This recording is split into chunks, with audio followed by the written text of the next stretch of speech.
what I learned about healthy sexuality growing up was zero.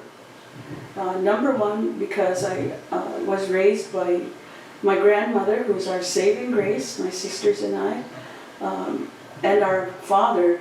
Unfortunately, our father was very alcoholic. I come to understand that as I grew older.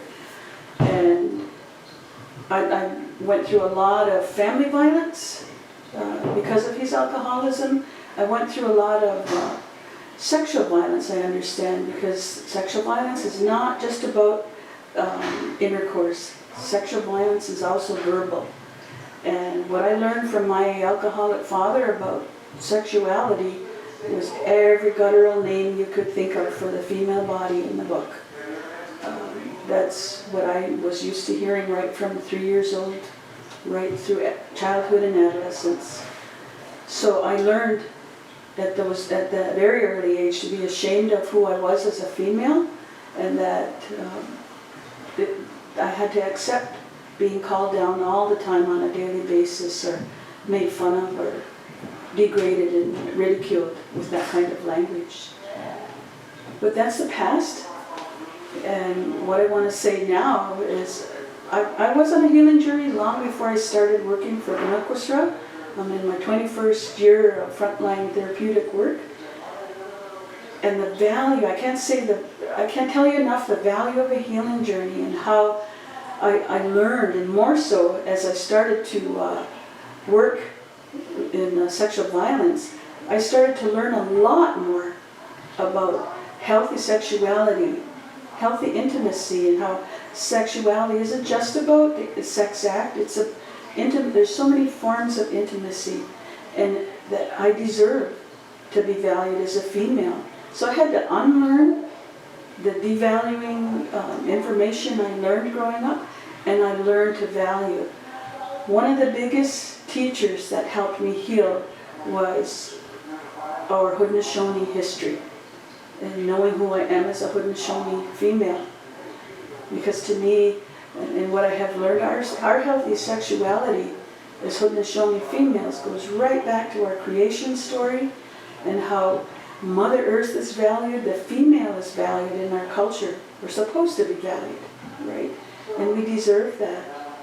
And that has helped me so much. Also, what I've learned in our history as Haudenosaunee people is I have a right to feel good about my body and to have my value system in relation to my sexuality.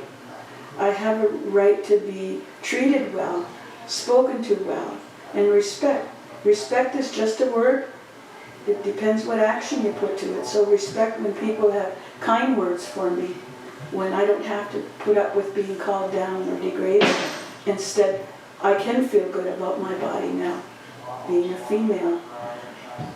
What I choose to do with my body, I also understand how it relates to my value system. Is how it relates to a word I learned a long time ago when I studied language, the. It means, the best, closest meaning is future generations, 7 generations. But I also was told it includes 7 generations back, 7 generations forward. What I choose to do sexually, or how I feel about my body in this day and age, or what I do, will affect the future and the phases to come. So to me, healthy sexuality also involves taking responsibility for my value system before making decisions about consent, to the sexual act. It has a lot of spirituality in it for me. And I have to understand, through Sonhatsiwa, considering future, I have to understand what's the consequence going to be of what I choose, of my choices now. So I can't say enough about Sonhatsiwa, Sexual Violence Healing Center, that here you can learn the tools in our programs, you can learn the vocabulary and how to, whatever value system you have, you can learn the tools and vocabulary to be able to have these healthy conversations about healthy sexuality with our children and youth. And when we do that, that's when we really protect them because there are a lot of sexual predators out there, especially in cyberspace. Not, not just in the community or outside communities.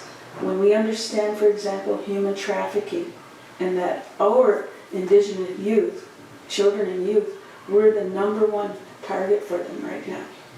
So, yeah, come to Sonhatsiwa, give us a call, we invite you to do that, to learn about healthy sexuality and to learn the tools to have those conversations.